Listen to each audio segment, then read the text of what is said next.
Lila, what on earth are you doing out here? Julian Hart, 38, slammed his SUV door and strode into the downpour. Under the oak, Lila Brooks, his maid, shivered, soaked through. Her navy uniform clung to her body, curls plastered to her cheeks. A dented lunchbox rested on her lap, spoon hovering mid-air. She looked half-frozen, lips trembling from cold and nerves. "Lila," he barked again, disbelief sharpening his tone. "Why are you eating out here? Get inside!" She flinched like a startled animal, snapping the plastic lid shut, eyes glued to muddy stones. I'm sorry, sir," she stammered, voice nearly swallowed by rain.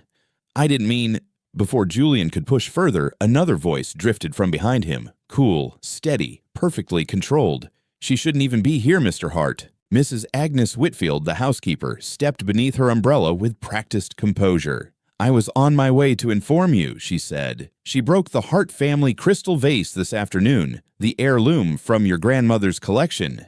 Julian's head snapped toward her. "What?" Agnes lowered her gaze, wearing an expression of regret that felt rehearsed. "I found it shattered by the dining corridor," she said smoothly. "She was alone there. She wouldn't admit anything, no matter how I asked." Lila's head jerked up, panic flashing in her dark eyes. "No, sir, please. That's not what happened." Julian's jaw tightened. That vase had been in his family nearly 70 years. His late mother's memory clung to every cut glass edge. "You broke it?" he demanded, after I made it clear that Wing was off limits for unnecessary cleaning. Lila's voice cracked. "I didn't, sir. I was dusting the hallway when Mrs. Whitfield—" "Enough!" he thundered, rage eclipsing reason. His shout jolted her backward. Her shoe slipped on the slick stone. She fell hard, palm scraping against rough gravel. The lunchbox flew from her grip, spilling rice and beans into the rain-darkened mud beside her knees. Blood mixed with dirty water around her hand, but she didn't cry. She just stared up at him, eyes wide, shining with shame and something like heartbreak. "I didn't do it," she whispered hoarsely. "Please, believe me, Mr. Hart." Julian loomed above her, chest heaving, anger tangled with confusion. Behind him, Agnes's face stayed composed, voice soft as silk. "She's been careless for weeks, sir. I warned her she wasn't suited for fragile tasks." Lila turned toward the housekeeper, desperate. "That's not true. You told me to polish the display case, and then you—" She faltered as Agnes's cold eyes cut to hers, lips twitching into the faintest warning smile, invisible to Julian. Lila swallowed the rest of her sentence, shoulders shaking. Julian raked a hand through his drenched hair and exhaled sharply. "I don't want another word tonight. Clean this up. We'll deal with the rest tomorrow." He turned away, storm raging inside him as violently as the one overhead. "Of course, sir," Agnes said smoothly. "I'll see that she handles the mess." Lila pressed her bleeding palm against her apron. "Yes, sir," she murmured, barely audible. An hour earlier, before the sky split open, the mansion had been quiet. In the main hallway, the crystal vase gleamed atop its pedestal like trapped starlight. Lila, 32, had been dusting the nearby cabinet, careful, practiced. Agnes appeared with arms folded, mouth tight. "You missed a spot," she remarked coolly, tapping the wood. Lila turned to respond. Agnes's elbow brushed the pedestal. The vase wobbled, then tipped, plummeting toward marble with deadly grace. It shattered like a gunshot, shards scattering everywhere. Agnes froze, eyes wide for a single heartbeat, then narrowed with calculation. "Oh my," she murmured. "Look what you've done." "It wasn't me," Lila choked. "You knocked—" "Quiet," Agnes hissed. Agnes hissed, stepping closer, voice dropping to venom. "No one saw. If you want to keep this job, you'll carry the blame. Otherwise, I'll tell Mr. Hart you've been taking food again." The threat hung heavier than the broken glass. Tears gathered in Lila's eyes. "Please, I wasn't—" "Then leave," Agnes whispered. "Pack. Go before he gets home. Sit outside until I decide what to say. Remember, dear, silence is safer than unemployment, especially for someone like you." That was how Lila ended up beneath the oak tree, clutching her small meal as if it were the last thing that truly belonged to her. Inside, Julian stood by his study fireplace, watching flames devour dried logs, bourbon burning down his throat. He'd changed into dry clothes, but a damp sense of unease clung to him. He struggled to drown out her trembling voice replaying in his mind. Agnes's account had been detailed, reasonable, but something refused to settle in his chest. Lila's eyes had held something he recognized too well. Fear, yes, but not the jittery guilt of a liar. The kind of fear he remembered from boardrooms where people's futures were decided over coffee and spreadsheets. He stared out the rain-streaked window. Her silhouette was still faintly visible beneath the oak, hunched and small. "Why doesn't she just come inside?" he muttered. A soft knock at the door pulled him from the thought. "Come in." Samuel Doyle, the gardener, stepped in, jacket dripping, thinning gray hair plastered beneath his cap. At 65, he moved slower, but his eyes were sharp. In his calloused hand, he held a USB drive wrapped in a sandwich bag. "Sir," Samuel said quietly, glancing toward the window, "before you decide anything about Miss Brooks, I think you ought to see this." Julian frowned. "What is it?" Samuel hesitated, then stepped closer, lowering his voice, as if walls might overhear. "Security footage," he said. "I put a backup camera near the east corridor by the dining room. Mrs. Whitfield didn't know about it. I saw what actually happened with that vase, sir." Julian stared. "What are you saying, Samuel?" The gardener extended the USB. "She's been riding that girl for months, overworking her, yelling whenever you're away. Today she knocked that vase over herself, then pinned it on Lila."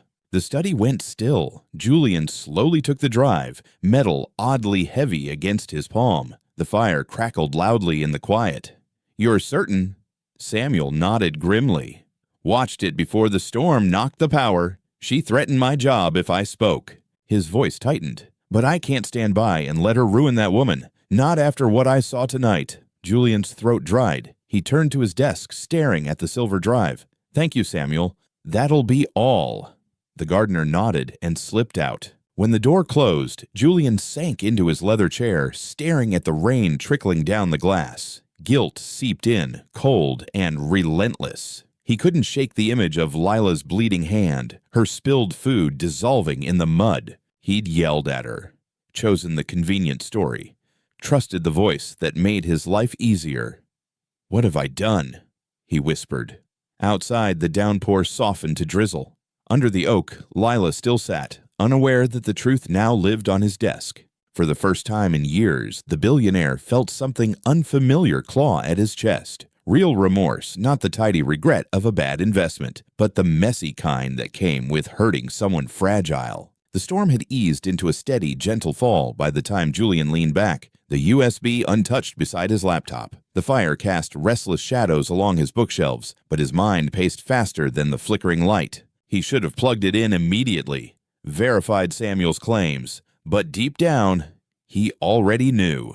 The picture of Lila shaking in the rain wouldn't leave him. She'd sat there, taking his anger like something she expected. His mother's voice echoed from decades ago. "Don't judge people solely by what others say, Jules. Ask who's standing in the mud, not who's holding the umbrella."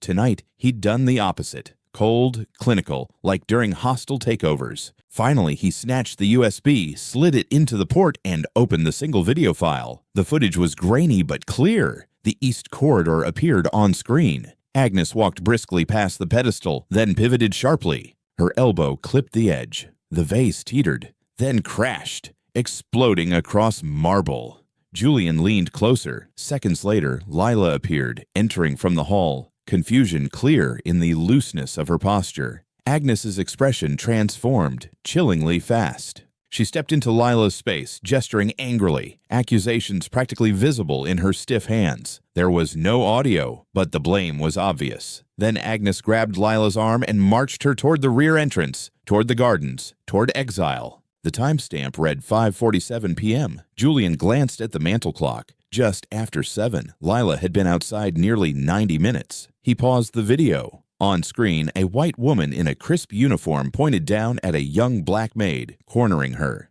Something twisted inside him. Rage and disgust, mostly at himself. How long had this rotted beneath his roof? How many times had Agnes's polished efficiency been nothing more than cruelty dressed in starch? He stood abruptly, chair scraping the hardwood. Grabbing an umbrella, he strode out of the study. The drizzle chilled his cheeks as he stepped into the courtyard. Security lights hummed on, bathing the path in pale gold. Lila hadn't moved much. She sat with legs tucked to the side, uniform soaked, dried blood dark on her palm. The closed lunchbox rested beside her like a small, ruined secret. She only looked up when his shadow fell across her. "Yeah, Ms. Brooks," he said, softer now. She blinked, voice barely there. "Yes, sir."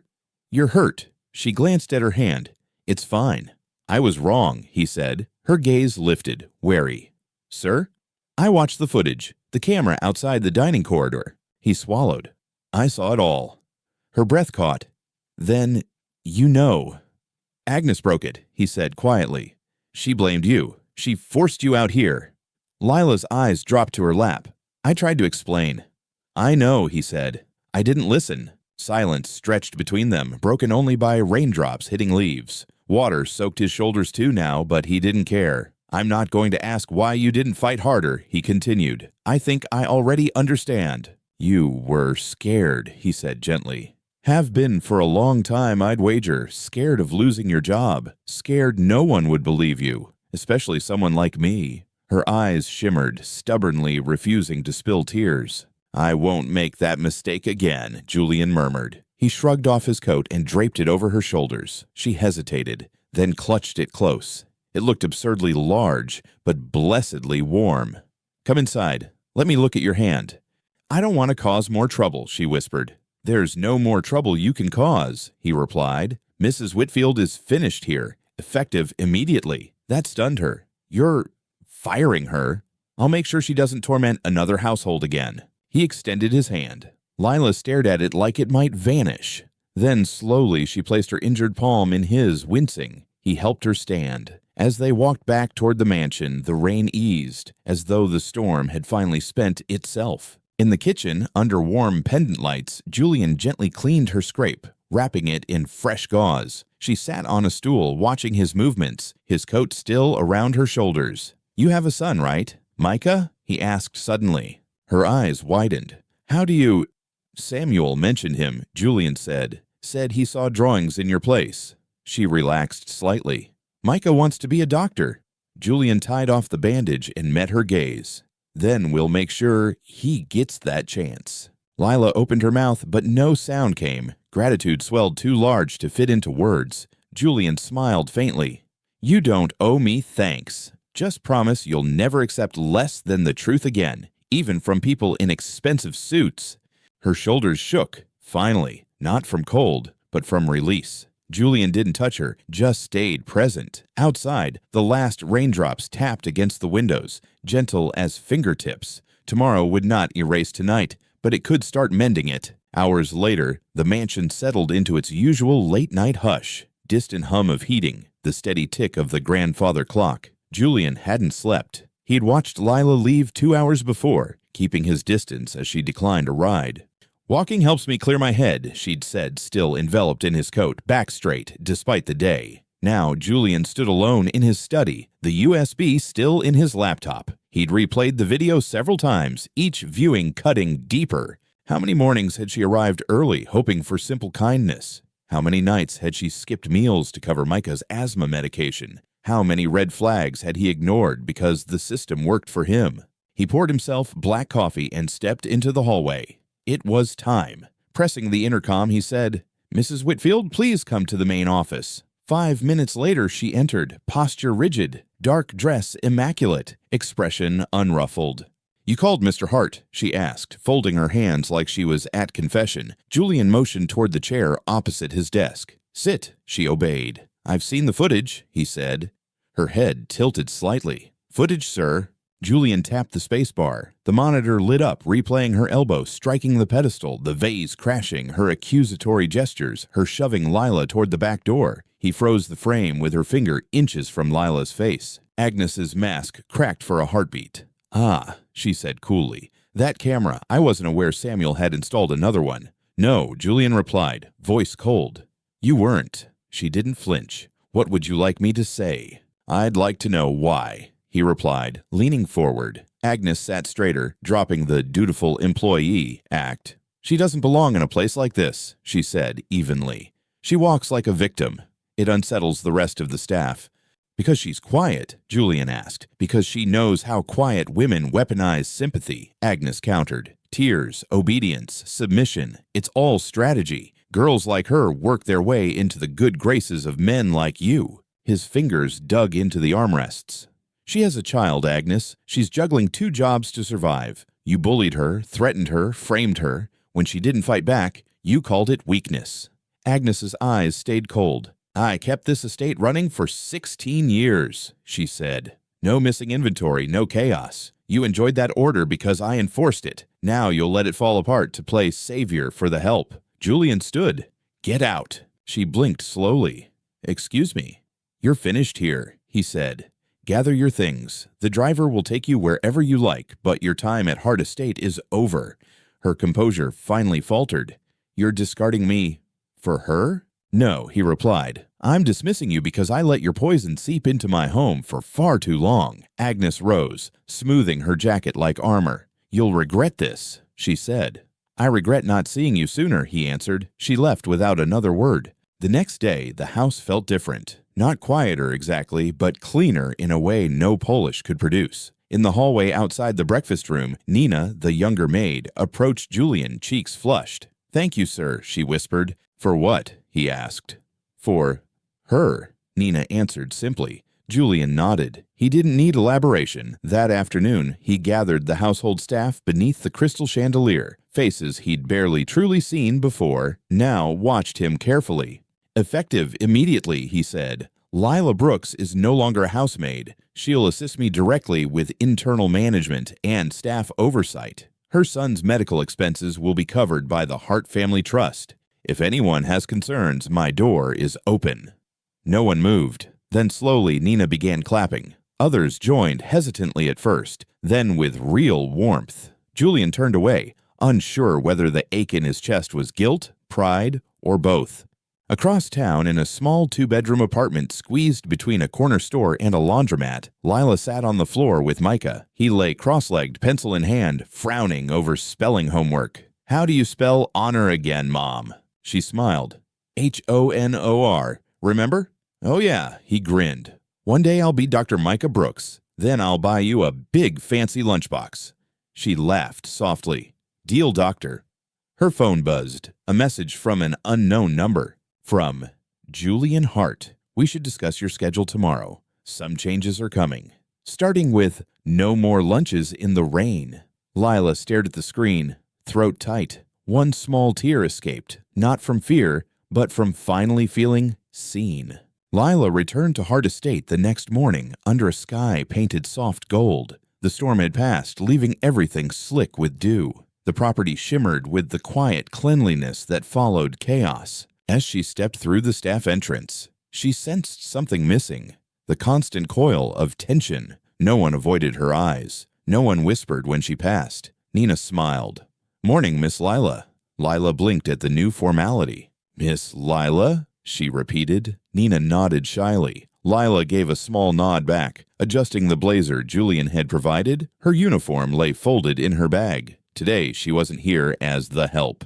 Today she was something else. Julian waited in the East Wing office, a room formerly used for storage, now cleared and rearranged. A sturdy desk faced a window overlooking the garden. A laptop sat ready, beside a neat stack of notepads and pens. "Morning," he said, eyes on his phone.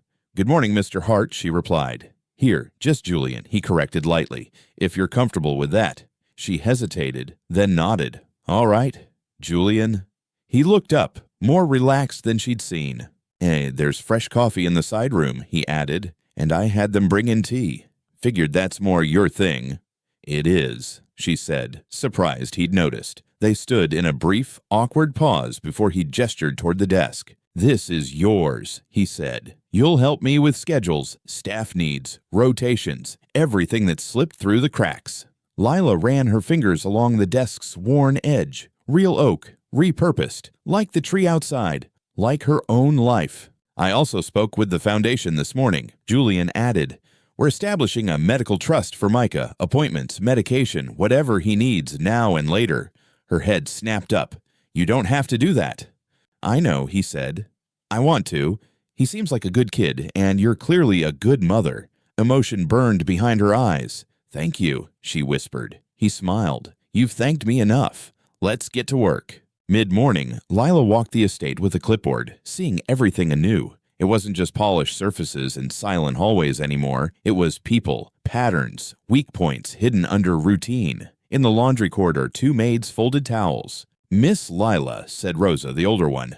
"We're glad you stayed." Lila paused. "Thank you, Rosa. Agnes used to say you wouldn't last." The younger added, "Said you'd break." Lila's smile was small but real. "I'm not going anywhere." That afternoon, Julian called her to the main office. He sat behind a monitor displaying staff turnover figures. "Do you know we've lost 6 housekeepers in 2 years?" he asked. Lila raised an eyebrow. "I didn't, but I'm not shocked." "You think that was Agnes?" he asked. "I think she built a place people survived, not lived in." Lila replied, "Fear doesn't keep good workers. It just makes tired ones." Julian leaned back, fingers steepled. "Then why did you stay?" She considered. "Because I didn't have the luxury of leaving," she said plainly. He nodded slowly. "Fair." A knock interrupted them. Samuel stepped in, hat in hand. "Sorry to bother you, sir." "Miss Lila."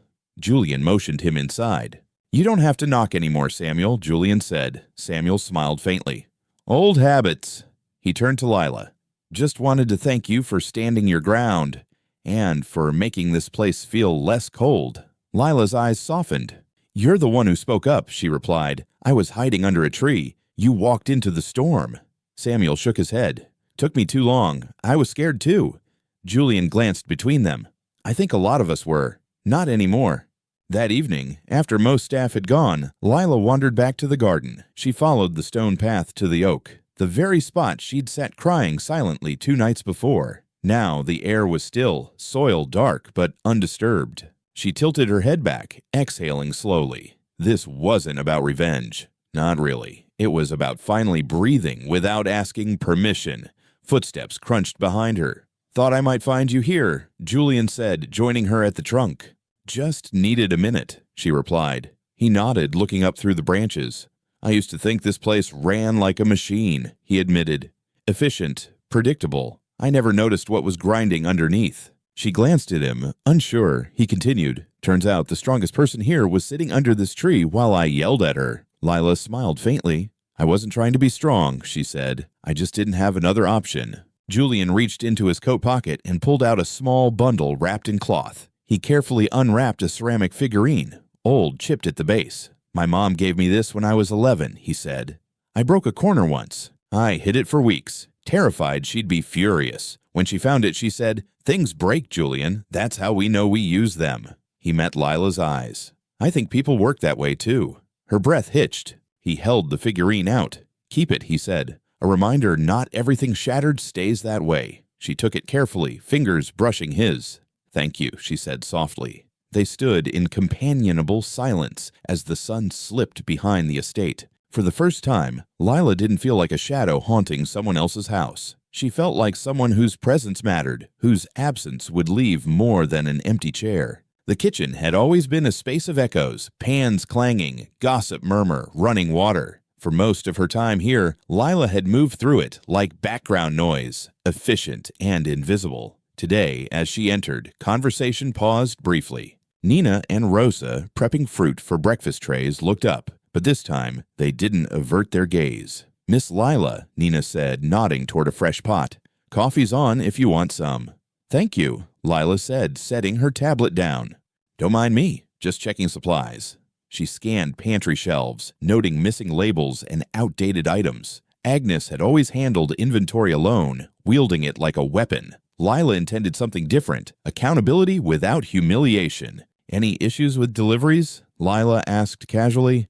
"Egg count's short again." Nina shrugged. "Happens once or twice a month. Agnes always blames somebody sneaking food home." Rosa snorted. "You can't feed a family of 5 with 2 extra eggs."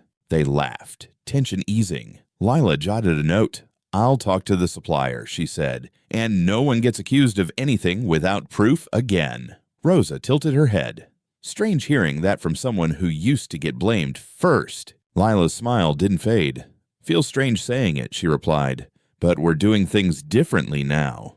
From the hallway window, Julian watched her through the glass. He hadn't meant to eavesdrop, but the sight rooted him. Lila didn't bark orders or flaunt her new authority. She simply listened, adjusting the system that had once nearly crushed her. She hadn't become someone else. She'd finally been allowed to be herself. He kept walking, mind already on next changes. Later, Lila brought 2 reports to the study, food inventory and maintenance delays. Julian scrolled through estate finances on a second monitor. "How's the kitchen?" he asked.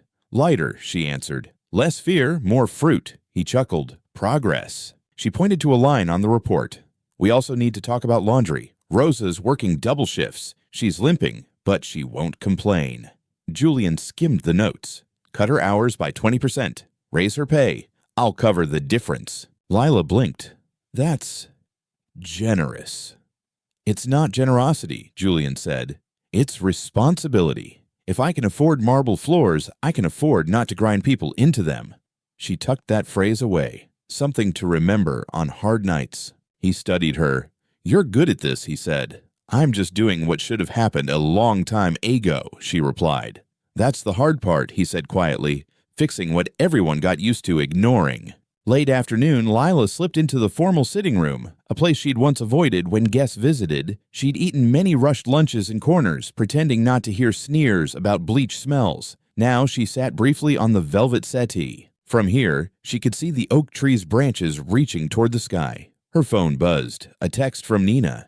"Thank you. Feels like we can finally breathe in this house." Lila typed back, "We all deserve AR. No one should have to beg for it." That evening, Julian surprised everyone by sitting at the staff dinner table. The meal was simple: roast chicken, vegetables, cornbread, but conversation flowed. Nina cracked jokes. Samuel laughed so hard he nearly spilled his water. Julian, still in his dress shirt but sleeves rolled up, listened more than he spoke. Lila watched him from across the table, noticing the small furrow between his brows, the one that appeared when he was trying to understand instead of control. After dinner, as staff cleared plates, Julian walked Lila to the side door. The night air was crisp, sky finally clear. Stars peeked through. "Thank you, Lila," he said softly. "For what?" she asked. "For not walking away when I gave you plenty of reasons." She met his eyes. "I didn't stay for you, Julian." He nodded. "I know.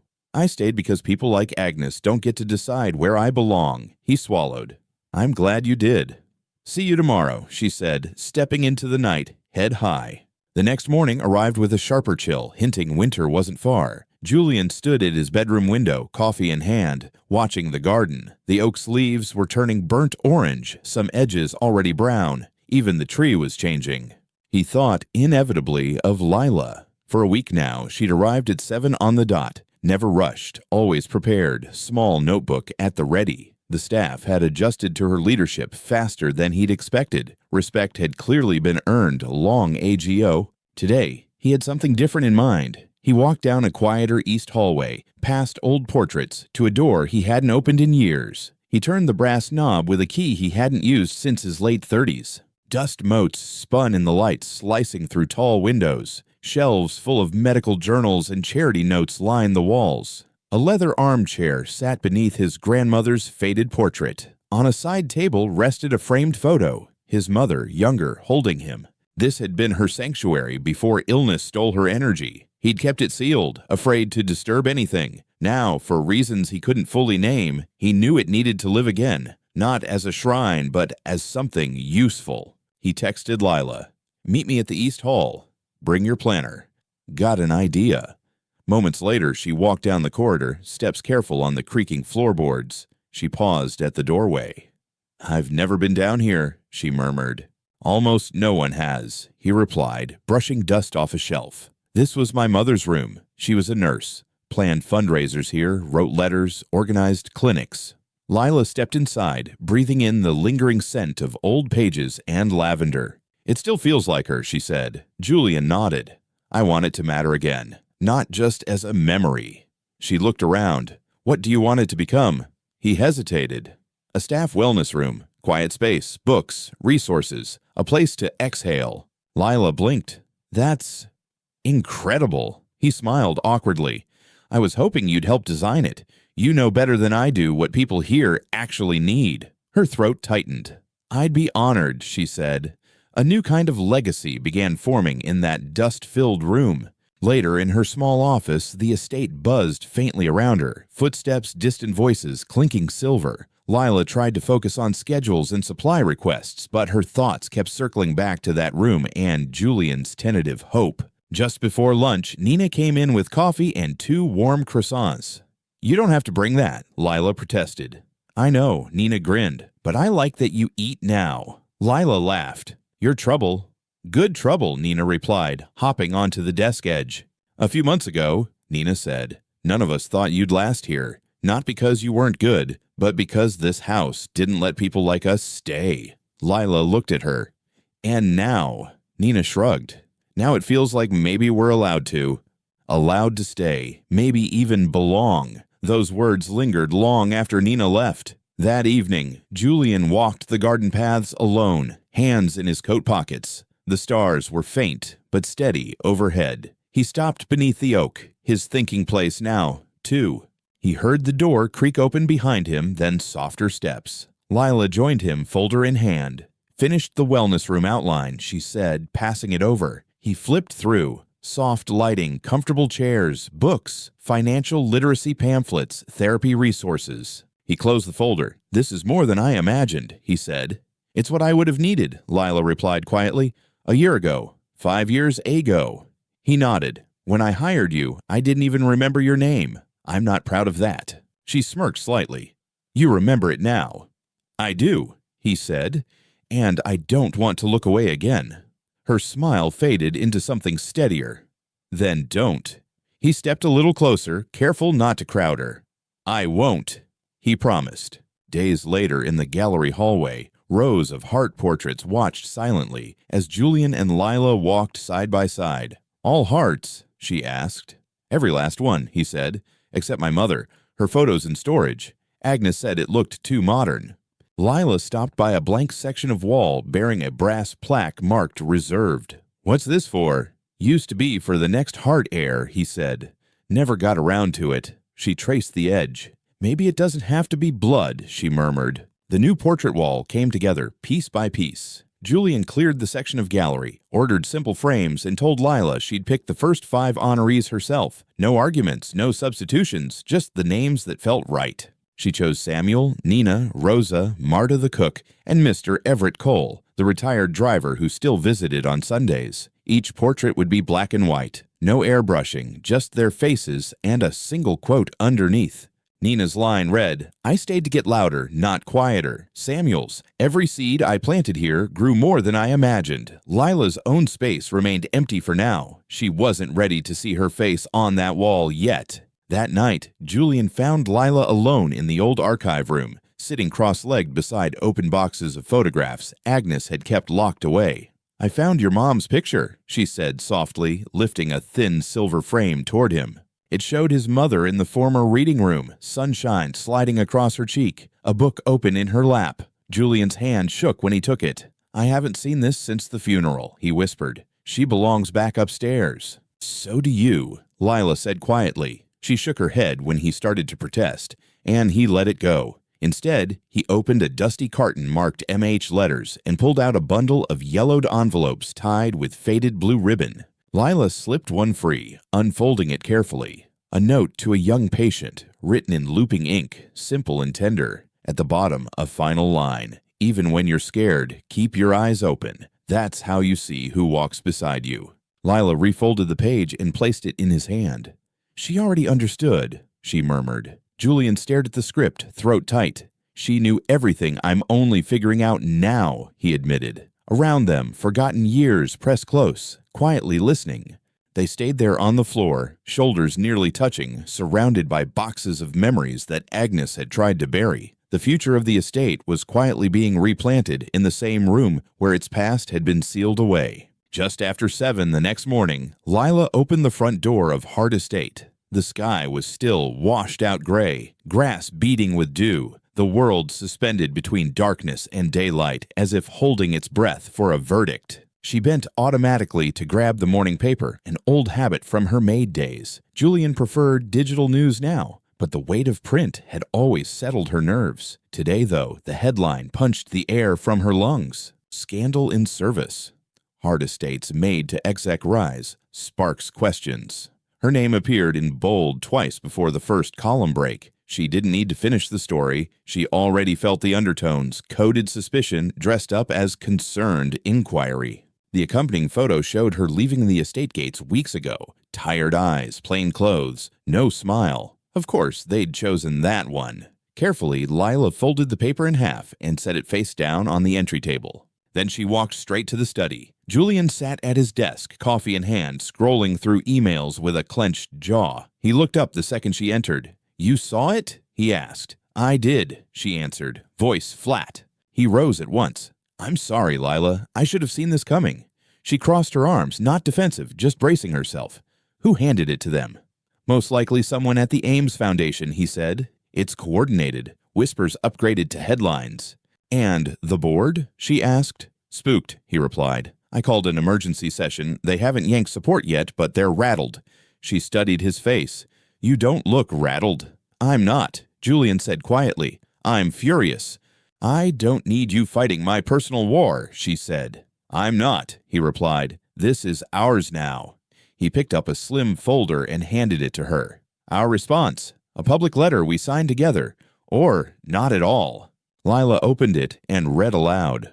"Transparency isn't scandal. Change isn't corruption. Shared power doesn't diminish power. It multiplies it." She lifted her eyes, genuinely startled. "You wrote this?" "Samuel helped," Julian admitted. "He said you wouldn't sign unless you recognized yourself inside it." A reluctant smile pulled at her mouth.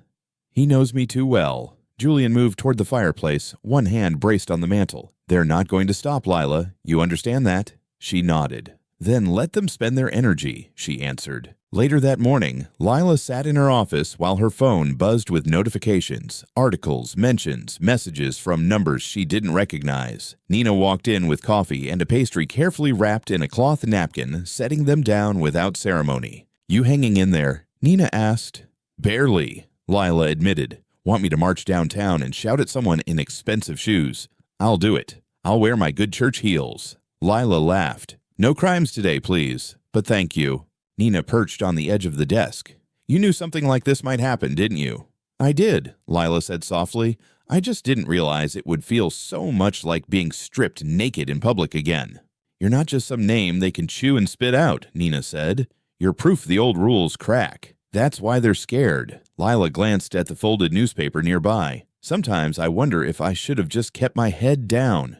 "Too late," Nina replied gently. "You already taught us to stand taller. You set off a bell nobody can unring." By afternoon, emails began pouring in. From former staff, neighbors, even two of Micah's teachers, short notes of solidarity and quiet gratitude. Some were just a single line. "I see you. I believe you. I'm glad you stayed." Lila read everyone, tears she hadn't planned on shedding, smudging the ink as support wrapped softly around the day's uglier noise. That evening, Julian held a small press conference in the estate garden. Only a few reporters braved the drizzle, but the live stream's view counter jumped past 20,000 within an hour. This time, Lila stood beside him, not behind.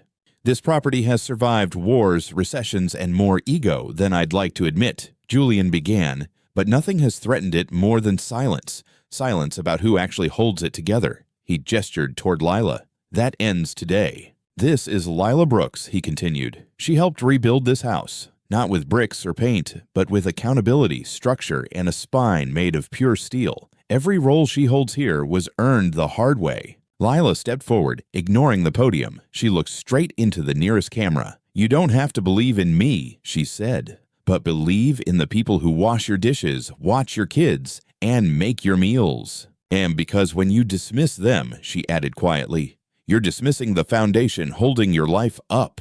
Applause started, hesitant, then swelled. Inside later, Samuel placed the morning's paper next to the stack of staff portraits awaiting frames. Without comment, he tore the front page in two, flipped it upside down, and slid the scraps under Lila's printed quote about air and permission. "Let them print whatever they like," he said.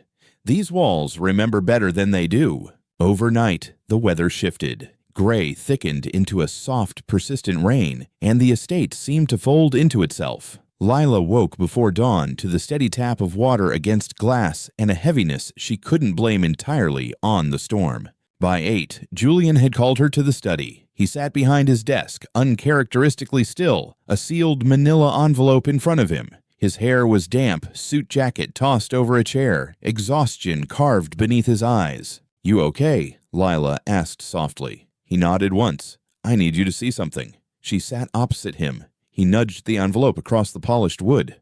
"Found this in a cabinet in Agnes's old suite," he said. "It's my mother's original will. The one the board used after her death wasn't the real first version," he added. Lila's fingers tightened around the envelope. "What does it change?" Julian exhaled slowly.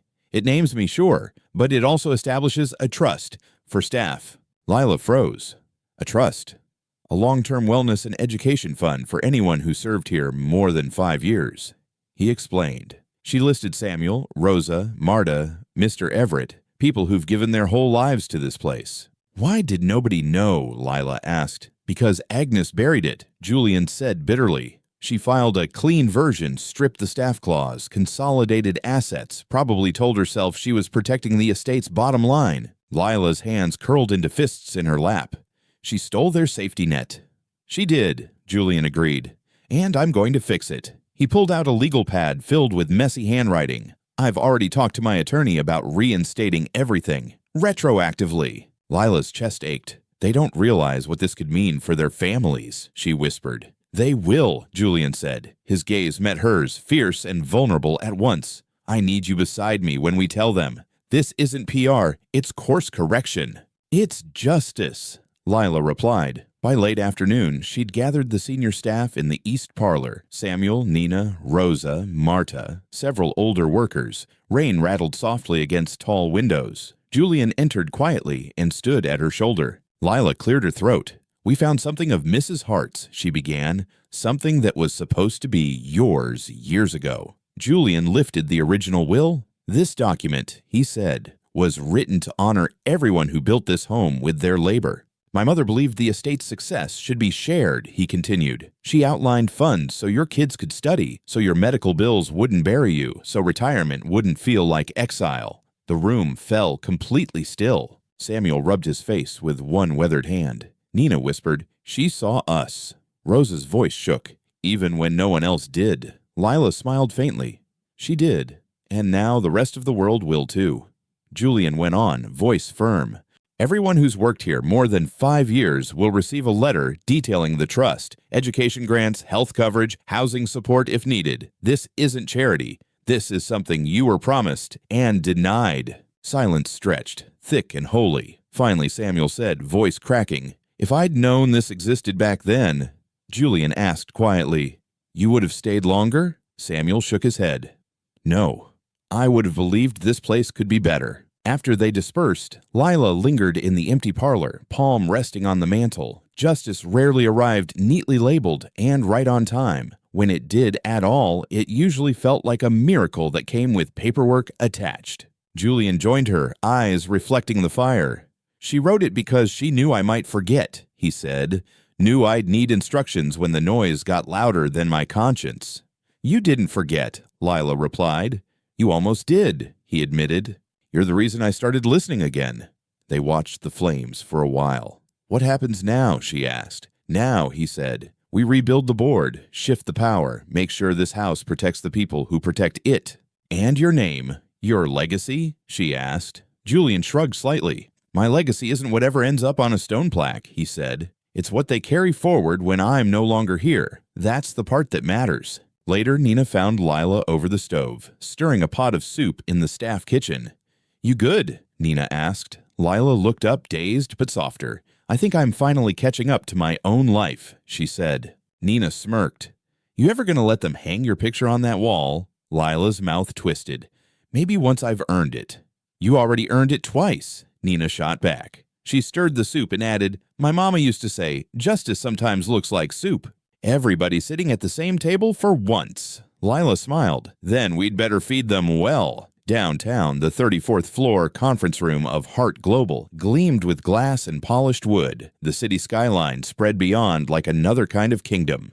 Today, though, the sharp edges of the room belonged to Lila as much as Julian. Her nameplate sat beside his. Lila Brooks, co-chair. Board veterans, graying men and women who'd known his parents, filtered in, some nodding stiffly, others pointedly ignoring her. Julian stood, buttoning his jacket.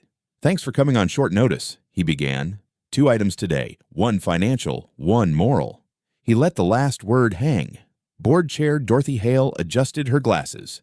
"We've reviewed the article," she said. "Damage control is underway." "I'm not interested in damage control," Julian replied. "I'm interested in correcting the record." A ripple of disapproval traveled around the table. For years, this board treated the company and the estate like separate planets. They're not. They share one reputation. He laid his mother's original will on the table. This document was intentionally suppressed, its most important clause erased before you ratified the revision. Dorothy frowned. "That's a serious implication, Julian." Lila's voice cut in, measured and clear. "It's not an implication," she said. "It's reality." Heads turned. "This will create a staff trust, a redistribution based on service, not blood." Agnes removed it. "You, knowingly or not, endorsed that deletion and everything it stole." The room turned heavy. One member, Mr. Calloway, cleared his throat. "Let's say, hypothetically, this is accurate. What's your solution?" Julian spoke. "We reinstate the trust retroactively and issue a public acknowledgement. No spin." Dorothy scoffed. "Do you understand the fallout with our legacy donors?" Lila met her gaze coolly. "If your donors balk because workers were finally treated as human beings, maybe their names don't belong on your buildings at all." Dorothy stiffened, but Julian cut in. "She's right. We don't need investors allergic to decency. And let me be extremely clear. If this board votes down the trust, I'll dissolve Hart Global as it stands and walk away from the name." Gasps erupted. Pens dropped. "We'll rebuild under a new structure," he finished, "and the world will know exactly why." As shock rippled, Lila watched decades of assumed power begin to wobble, not from shouting, but from consequences.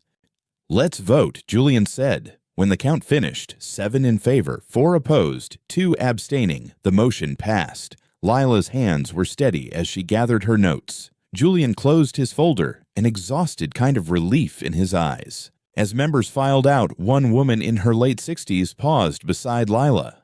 "I didn't vote for you at first," she said softly. "Evelyn Price, I was wrong." Lila nodded. "Then I hope the woman you once worked for is proud you stayed this time." Evelyn blinked, smiled faintly, and left. In the elevator, Lila finally exhaled. Julian leaned against the mirrored wall, studying her reflection. "What?" she asked. "You were terrifying," he said. She laughed. "You threatened to burn down your own company." "I was angry," he replied. "You were unstoppable." She shrugged. "We're not finished." "Not even close," he agreed. Back at the estate, Nina had baked a pan of peach cobbler, her go-to therapy. The kitchen smelled like cinnamon and sugar and relief. "How'd it go?" Nina asked, sliding a steaming slice toward Lila. "We won," Lila said. Nina stared. "Like, really won?" Trust reinstated, Julian put his inheritance on the table. Nina whistled low. "Guess we're not in the servants' wing anymore." Lila chuckled, then sobered. "I'm not sure how to exist in this version of reality," she admitted. Nina shrugged. "You'll figure it out. Just don't forget how to exist in the old one. That's where your compass came from." That night, Lila padded barefoot through the house, trailing her fingertips over banisters and door frames that once felt like barriers. She stopped before her own portrait, now hanging beside Samuel's, Nina's, and Rosa's. The quote beneath her face read, "Power isn't what you inherit. It's what you survive and choose to change." She whispered to the hallway, "We're still here." For the first time, the silence felt like agreement instead of dismissal. A summer storm crashed in 2 days later. Rain pounded the front steps, thunder close enough to rattle the chandeliers. The security gate shorted again, and muddy footprints smeared the marble foyer. Nina chased them with a mop, muttering. Lila barely noticed the mess. Her mind was stuck on a voicemail from earlier, a calm voice identifying herself as Detective Marisol Vega. "We've uncovered something unusual regarding the estate's old financial filings. I'd like to show you in person." By noon, Lila and Julian sat in Vega's cramped office, rain streaking the window. The detective, mid-40s with sharp eyes and tired shoulders, slid a photocopied ledger across the desk. This came from a retired estate accountant's safe deposit box, she began. What you're holding is an off-the-books ledger, Vega said. It details quiet payouts, legal donations, and internal settlements. We already suspected Agnes controlled staff finances. This confirms it, and reveals something uglier. Lila skimmed names, Rosa, Marta, Samuel, amounts that matched past emergencies. Then her gaze snagged on one line. March 12, 2017. $40,000, staff settlement, L. Brooks. Note, silence clause executed. Her breath whooshed out.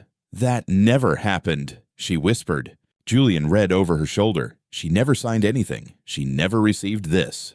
Vega nodded. Exactly. This transaction exists only on paper. Our working theory. It was meant as a weapon, a justification if anyone tried to promote you or defend you. On file, you'd already been paid off to keep quiet, Vega said. Julian's jaw locked, and anyone who challenged Agnes would find this neat little lie waiting. Lila swallowed hard. She prepared my erasure years before I rose. She built a false history, Vega agreed. We think she did it for others too. Back at the estate, thunder cracked overhead as they stepped through the doors. Lila moved through the halls as though walking backward through time. Every memory involving Agnes replayed with a darker tint. Every casual dismissal, every blocked opportunity, every cold smile, revealed now as part of a calculated sabotage, not mere meanness. We'll go public, Julian said. Lila stopped halfway up the stairs. No, she said. He frowned. If we blast this now, it becomes a revenge story. I don't want vengeance. She turned, eyes burnished with resolve. I want reclamation. The truth. On our terms. So what's your move? He asked. We let the house tell it, she replied, heading toward the library. Julian hurried after her. Tell me we're not digging up Agnes's ghost for fun, he said. We're looking for what she was terrified of, Lila answered. Her own words. She pulled a small brass key from her pocket and opened a concealed cabinet she'd discovered months earlier behind the shelves. Inside, stacked meticulously, were over 40 leather journals, spines worn, pages stuffed with notes. Agnes's private record of decades. If there's any truth left, it's here, Lila said. They sat on the library floor as lightning flared outside, reading entry after entry. The pages dripped with control, cruelty, and underneath it all, an almost desperate fear of losing authority. One passage snagged Lila's attention. Lila Brooks sees everything. She reminds me of Margaret before she left. There's steel in her silence. She can't be controlled, only slowed. Julian closed the journal carefully. She was scared of you. Lila stared into the flames. She wasn't scared of me, she murmured. She was terrified of being forgotten, of being replaced by a version of herself who didn't obey the old rules.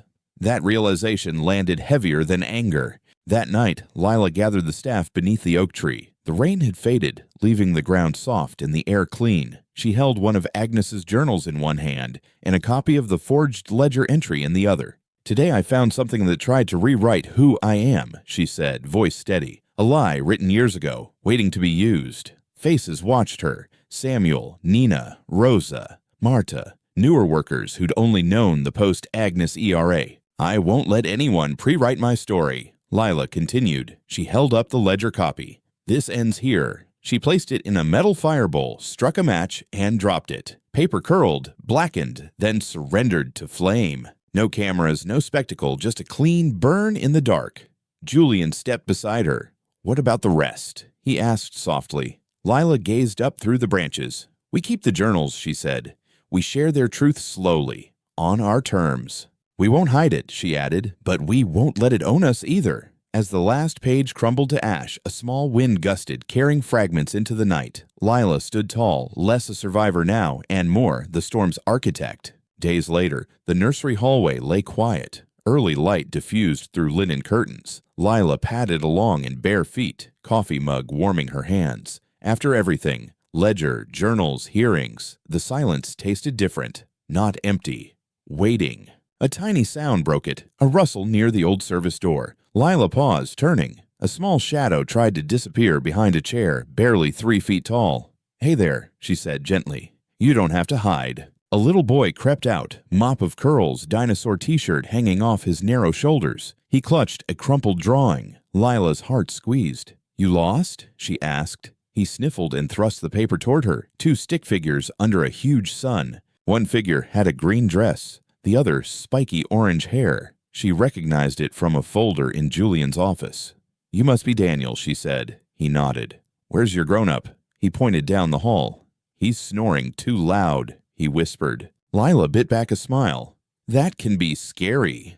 He edged closer. You're the nice lady, he added. Have we met? She asked. No, Daniel said, earnest. But they said you fixed the house. 30 minutes later, Julian found them in the sunroom. Daniel slept curled in Lila's lap, drawing still in hand. She was mid-story about a giraffe trying to fly with paper wings. Julian stopped in the doorway, something tender crossing his face. You found him, he said quietly. He found me, Lila replied. Said thunder and snoring both needed to be escaped. Julian chuckled. I should have warned you. He's an expert nap evader. She showed him the drawing. He also loves sunshine, apparently. Julian's expression softened further. He's been through hell, Julian said. His mom died last year. His dad wasn't safe. Lila looked down at the sleeping boy. And now?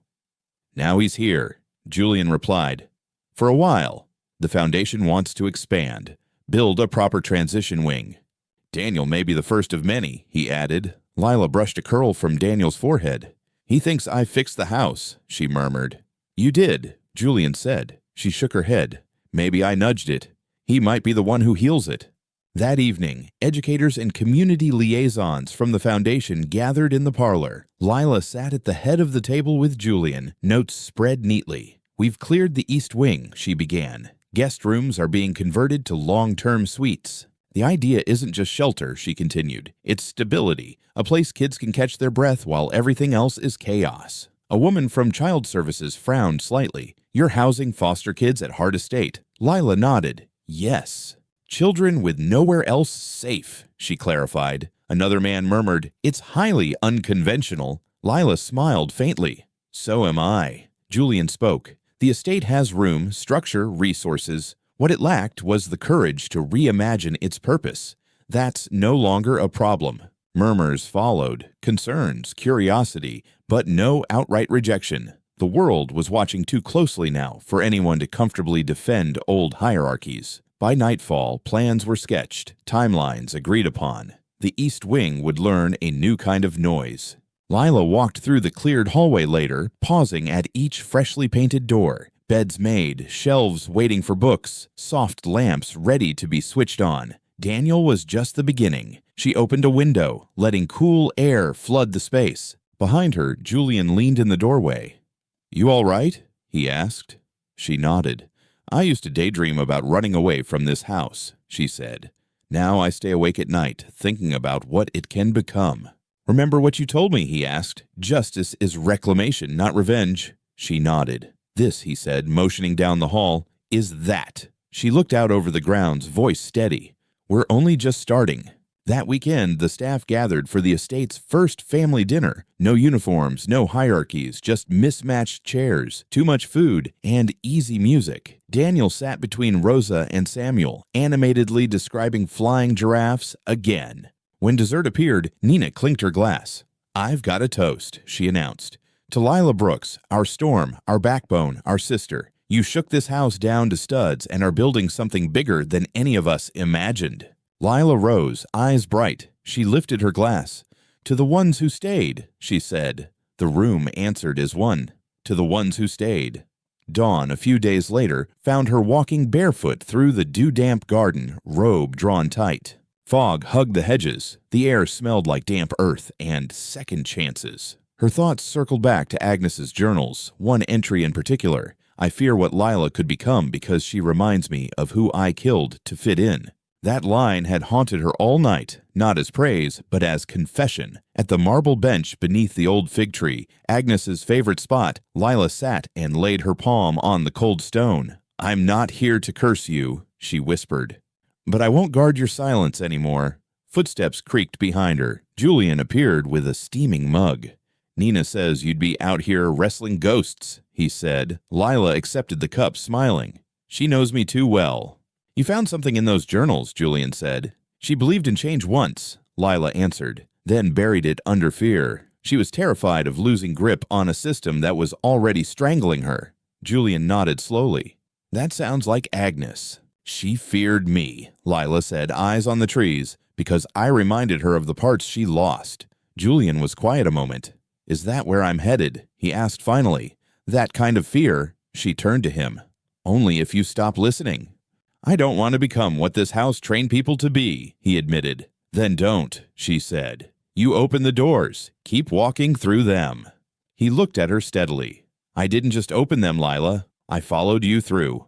Later that morning, the first group of children arrived in quiet cars with social workers. 3 boys, 2 girls, ages 6 to 12, each clutching a bag and that same wary, temporary look Lila knew from foster corridors and shelters. The staff lined the hallway. Nina with cookies, Marta with juice cartons, Rosa with soft blankets over her arm. Lila greeted each child by name, always lowering herself to their eye level, never towering over them like a judge. Julian stood further back, protective but unobtrusive. When 9-year-old Lina hesitated at the threshold, Lila held out her hand. You don't have to come in yet, she said. But there's a room with your name on it, and a bookshelf taller than me. Lina peered past her, then slowly placed her small hand in Lila's. Inside, the kids found rooms, not rows of cots. Routines, not punishments. Respect granted without conditions. By evening, laughter cracked open corners of the East Wing untouched for decades. That night, donors gathered in the ballroom, a softer crowd than before, but still wary. Lila had insisted on hosting here instead of some faceless downtown venue.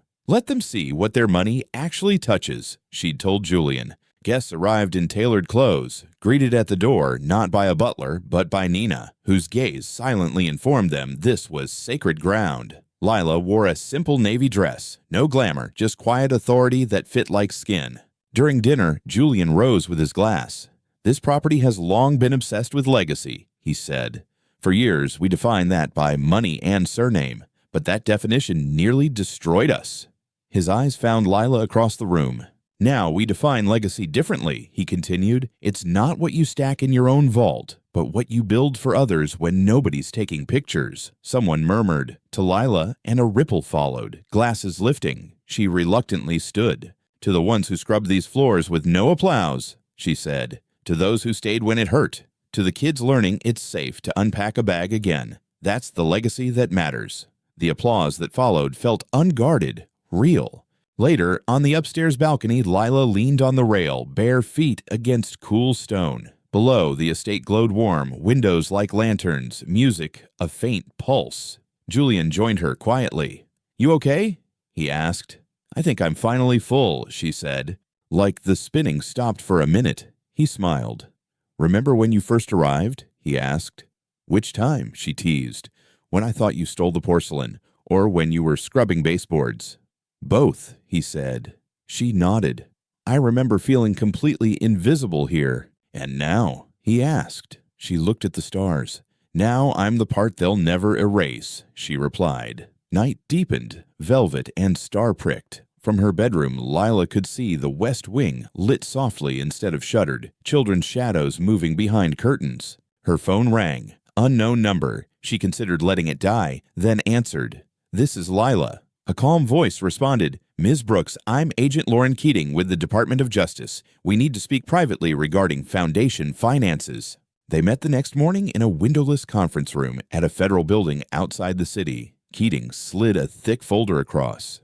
What's inside is sensitive, she said. We believe you're instrumental to a case involving fraudulent charitable practices. The board just approved the staff trust, Lila said, unsettled. We're fixing things. That's the visible part, Keating replied. Underneath, we've traced missing grant funds, money intended for marginalized communities diverted into shell organizations and offshore accounts. Lila opened the file and scanned lists of fake charities and transfers. 2 names stood out in black ink, Agnes Whitfield and Dorothy Hale. Both signatures authorized distributions to projects that never existed in Appalachia and rural Louisiana. I had no idea, Lila whispered. Keating nodded. We don't think Julian did either. Agnes left tripwires everywhere, but some of her allies are still active. Your promotion rattled them. One of them came to us, brought evidence. Why me? Lila asked. Why am I the witness? Because you're the only one who challenged the internal structure, Keating answered. And because your rise forced people to panic. They moved sloppily. You're the catalyst. Keating pulled a grainy photograph from the file, a security still from the estate. Lila recognized the hallway instantly. The timestamp was 3 nights ago. The image showed a figure slipping into the West Wing office after hours. Rosa Elena Carter. No, Lila breathed. Rosa? We believe she accessed stored records from Agnes's time, Keating said. Maybe out of fear, maybe curiosity, maybe under pressure. Either way, she's now central to our timeline. Ice slid down Lila's spine. Back at the estate, Lila walked the corridor to the laundry room. Rosa folded linens with her usual quiet precision. We need to talk, Lila said. Rosa's hands paused. She finished one last fold before setting the towel aside and sitting slowly. I figured this would come, Rosa murmured. Didn't expect you carrying the flame. I'm not here to burn you, Lila said. I need the truth. Rosa smoothed her apron. I started here at 23, back when Agnes ruled like a warden. Survival meant signing whatever crossed my path, Rosa continued, looking away saying yes ma'am when everything inside screamed. Lila listened, jaw tight. When you showed up, I saw change coming, and what it might cost.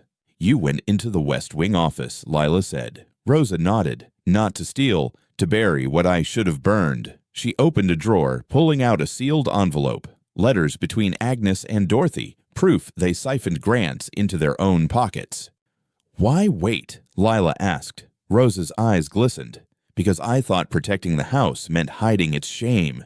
You showed me it means dragging it into daylight. Lila took the envelope. Then we'll finish what fear started and write the ending ourselves. Lesson 1. Quiet people often carry the heaviest truths. If you've lived long enough to raise children, bury friends, and sit through more church potlucks than you can count, you know something Lila's story makes painfully clear. The loudest voice isn't always the honest one. Many of you have worked under a supervisor like Agnes, polished, efficient, and cruel when the boss wasn't looking. Lila reminded me of countless women from the 1950s and 1960s who scrubbed floors, took the bus across town, and still came home to make dinner, all while swallowing disrespect to keep a roof over their families' heads. When Julian first believed the lie about the shattered vase, he did what many in power do. He trusted convenience over character. But truth has a stubborn way of surviving. A hidden camera, an old gardener's courage, and a billionaire's guilty conscience finally met in the same moment. For those of us in our later years, the lesson is simple but sharp. Never underestimate the quiet worker in the corner. Very often, they are the only ones still holding the truth with both hands. Lesson 2. Power means responsibility, not just comfort. Older Americans remember when a good job meant staying somewhere for 20 or 30 years, sometimes with a pension at the end. You knew the boss's name, and the boss knew yours, or should have. Julian had the money, the estate, the name on the gate, but he didn't really see the people keeping his world running. Many of you have lived that from the other side, standing in factory lines, hospital corridors, or classrooms where leadership talked about family while ignoring real suffering. When Julian watched that video and confronted Agnes, something shifted. He fired the abuser, promoted the maid, and honored his mother's forgotten will by restoring the staff trust. That wasn't charity. It was finally doing right by the people who had earned their place. For those in their 60s and 70s, this story is a reminder to hold leaders accountable, including ourselves, when we are the ones with the keys, because comfort without responsibility easily becomes cruelty. Lesson 3. Legacy is built in everyday acts of courage. By the time you reach 65, you start thinking less about climbing ladders and more about what you're leaving behind. Lila's journey from soaked, shivering maid under the oak tree to co-chair of the foundation and protector of foster children is not a fairy tale. It's a testimony to steady courage. She didn't chase revenge. She chose reclamation of her name, her work, and her community. She helped turn guest rooms into safe rooms, staff dinners into true family tables, and an old estate into a place where children and workers could finally breathe. Many of you have your own heart estate, a family, a church, a small business, a veterans group, somewhere younger people are watching what you do next. The lesson is this: Our real legacy isn't in the size of the house or the number of zeros in the bank account. It's in whether the people who come after us feel safer, stronger, and more seen because we were here at all. Friends, after walking through Lila's long journey from the rain-soaked oak tree to rebuilding the Hart estate, I'd love to hear from you. If you're over 60, have you ever felt invisible like Lila? Or had a moment when someone finally saw your worth and stood up for you? What would justice and dignity look like in your family, workplace, or church today? Please share your stories in the comments. Hit the like button and subscribe to my YouTube channel so you don't miss more videos that honor your experience and pass hard-earned wisdom to the next generation.